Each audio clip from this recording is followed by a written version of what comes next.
වැරදි වෙන්න ඕනේ මෑණියනි. ජීවිතේ කවදාකවත් අපි නිසා කෙනෙකුට ද්වේෂයක් ඇති වෙන්න බෑ. අපි නිසා ලෝභයක් ඇති වෙන්න බෑ. අපි නිසා රාගයක් ඇති වෙන්න බෑ.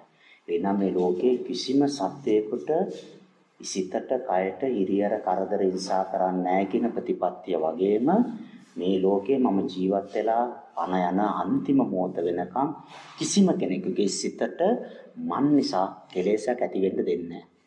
එයා දාගත්තද එයා පායට ගියාද මම නිසා ඇති වෙන්න දෙන්නේ නැහැ. කොච්චර ශ්‍රේෂ්ඨ ප්‍රතිපත්තියද, කොච්චර ලස්සනද අපේ ජීවිතේ. බුදුරජාණන් වහන්සේ ජීවමානව හිටියානම් මේ වගේ පිරිසකට සාරාංශක කල්ප ලක්ෂයක් නෙමෙයි ලක්ෂ දෙකක් පෙරම් පිරුවත් කමක් නැහැ කියලා හිතයි. අපේ වටිනාකම බුදුහාමුදුරන්ගේ අදවතට දැනෙනවා. මේ ආය වෙනුවෙන් මම ටිකයි දුක් විඳේ, තව ටිකක් දුක් විඳා නම් තවත් හොඳයි කියලා හිතේ. අපේ චරිතේම තියෙන්න ඕනේ මෑණියනි. අපි මැරෙන මිනිස්සු. පරිස්සම් වෙන ඊළඟ භවයේ අපිට ස්ථිර නැහැ.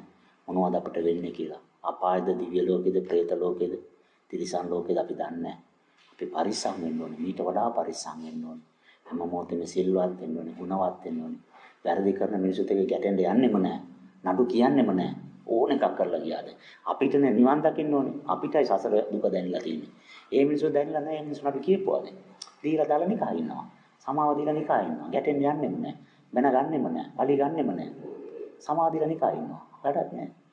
ඒ වර්තේ කොට්ටු වෙන්න ගියාම මේ මිනිස්සු පාඩම් උගන්වන්න ගියාම අපි ආයුෂ ඉවර වෙනවා. අපි ලේකෝපෙලා නිකන් ලෙඩ වෙනවා අපි. වැරදි කරන අය වැරදි කරපුවාද අසත්පුරුෂ අය අසත්පුරුෂ වෙච්චාද මම වෙන්නේ මම බුදුන් සරණ යනවා. එහෙනම් මම හරියට ඉන්නවා, පිළිවෙලට ඉන්නවා. එතන ඉන්න ඕනේ. මේක ප්‍රතිපත්ති ගරුකයි.